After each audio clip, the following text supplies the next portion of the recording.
Assalomu alaykum do'stlar. Bugun sizlar bilan farzand tug'ilganligidagi davlat tomonidan beriladigan suyunchi puli olish haqida qisqacha gaplashamiz. Agar to'liq video varianti qiziq bo'lsa, kommentda qoldiramiz. Chiqarishga harakat qilamiz to'liq variantini ham.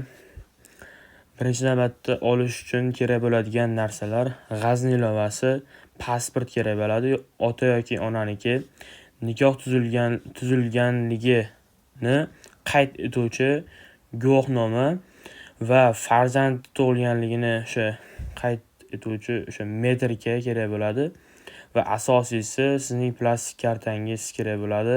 Plastik kartangizga ulangan raqam orqali g'azni ilovasidan ro'yxatdan o'tasiz va chekkada menyu bo'limiga o'tasiz va ijtimoiy xizmatlar tugmasini bosasiz va tepada suyunchi puli degan joy bor. Shuni bosib kartangizga pulni tushirib olishingiz mumkin. Bugungi videomiz shulardan iborat edi.